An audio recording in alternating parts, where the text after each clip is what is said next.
You've brainstormed, you've narrowed your topic, and you've even developed a research question. Now your research is going smoothly and it's time to start writing. Suddenly, it feels like you've hit another roadblock. How do you organize your thoughts to communicate everything you've learned? This is where your thesis statement comes in.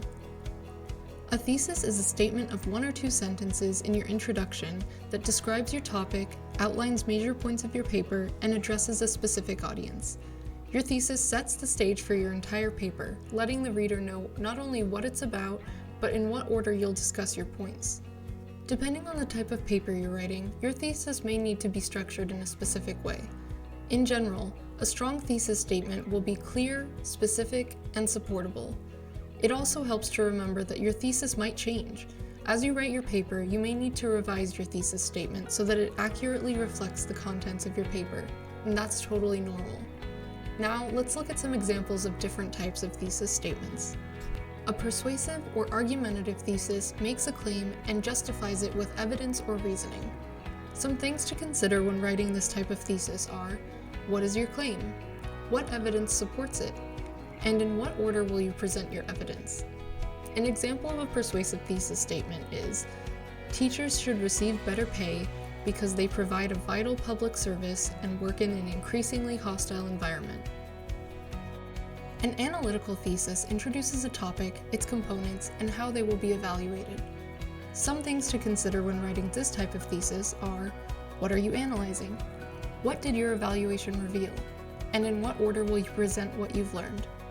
An example of an analytical thesis statement is: an analysis of a national poll of public school teachers reveals a dissatisfaction with pay rates, administrative support, and class size.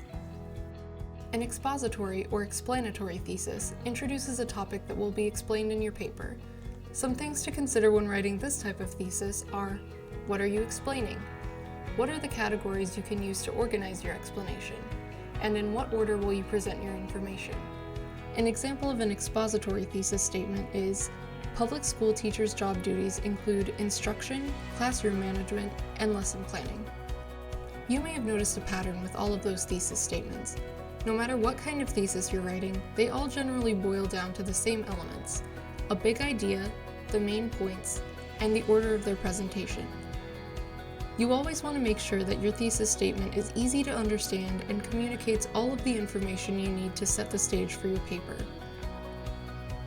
Another way to think about your thesis statement is as a response to your research question.